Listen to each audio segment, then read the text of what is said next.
కాలు జారినా పర్లేదు కానీ నోరు జారకూడదంటారు. కానీ రాజకీయాల్లో నోరు మాత్రమే జారుతుంటారు, కాలు జారినా ఎవడు పట్టించుకోరు అక్కడ.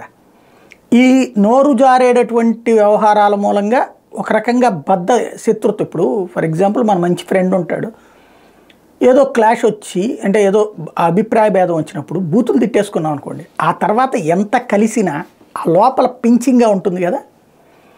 అది మామూలుగా మనం ఇండివిజువల్ కుటుంబంలో అట్లుంటేనే ఉంటుంది. ఇక రాజకీయాల్లో అయితే ఎట్లుంటుంది, దారుణంగా ఉంటుంది.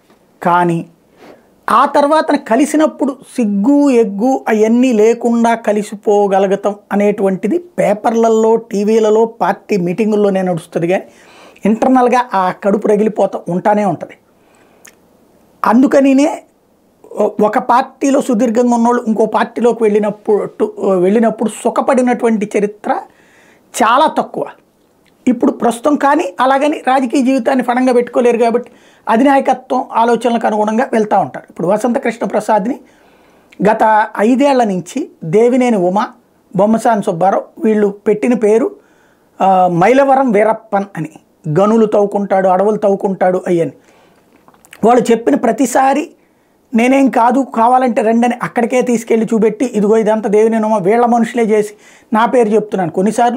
కొన్నిసార్లు వైసీపీలో కింద స్థాయి వాళ్ళు చేస్తున్నారు, నేను ఏది అతని పేరేంటి జోగి రమేష్ వాళ్ళ బ్యాచ్ చేస్తున్నారు, నేను ఆపుతున్నానని చెప్పేసి ఇట్లా చెప్పుకొచ్చేవాళ్ళు. కానీ వీళ్ళు మాత్రం ఆ వీరప్పన్ అనేటువంటి ముద్ర బలంగా తీసుకుని వెళ్ళారు. ఇప్పుడు ఆ మైలవరం వీరప్పన్ కాస్త తెలుగుదేశం పార్టీ తీర్థం పుచ్చుకున్నారు. ఇప్పుడు అక్కడున్నటువంటి ఆ వీరప్పన్ని పట్టుకున్నటువంటి పోలీస్ అధికారి కిందన ఫీల్ అయ్యేటువంటి దేవినేని ఉమ ఇప్పుడు వీరప్పన్తో కలిసి ప్రచారం చేస్తారా?